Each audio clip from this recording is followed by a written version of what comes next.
坦白講，頭先有少少未回得神來咧，就因為我係第一個上去攞獎啦。咁有好多程序上，即係通常我哋呢啲都係睇下前面啲人做啲咩，我又唔知啊，原來要攞個支咪，跟住然後佢點知佢突然再頒多個獎，咁所以都好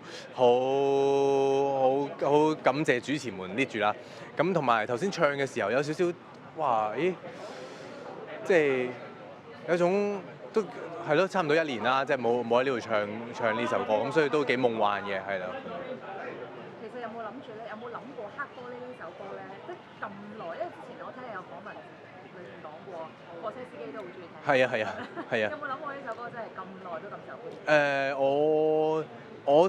我其實我自己都好中意呢隻歌嘅，咁同埋我出呢隻歌嘅時候，我對呢隻歌有信心嘅，即係我知道大家會喜歡，咁但係我冇諗到嗰個熱度可以 keep 到咁耐，咁所以呢個都係全賴每一個即係喜歡呢首歌嘅朋友，可能有啲翻唱啊，有啲二次創作，有啲搞笑啊等等，咁其實所有嘅嘢都係造就咗呢隻歌咯，係。有冇信心咧？25年咧做一首咧比黑玻璃更加好？暫時未有呢個信心，因為坦白講呢一個黑玻璃嘅成績都除咗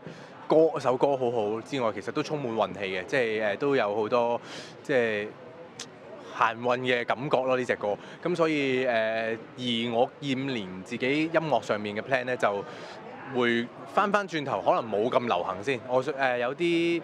好似有啲空間咧，可以俾我去做一啲我自己認為我自己好喜歡同埋好想俾人哋認識啊，其實洪嘉豪係咁樣嘅一啲歌咯，咁所以就有咗第一隻歌閃光啦，咁而家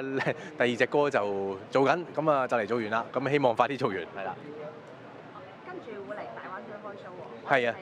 廣州嘅。哦，係啊，係啊。對於第一次喺佛山啦，喺大灣區開 show 有咩感受？其實坦白講就都係下個禮拜6嘅事啊，咁所以就而家即係我都希望快啲可以完結晒呢最近嘅即係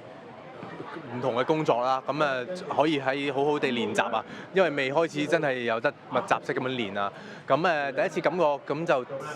會係好新鮮嘅，咁亦都充滿未知，咁唔知道個城市會係點啦，咁都非常期待嘅，咁所以下個禮拜6見，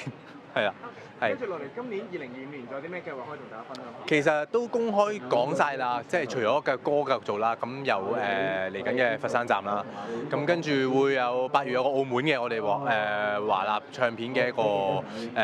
個演唱會啦咁樣，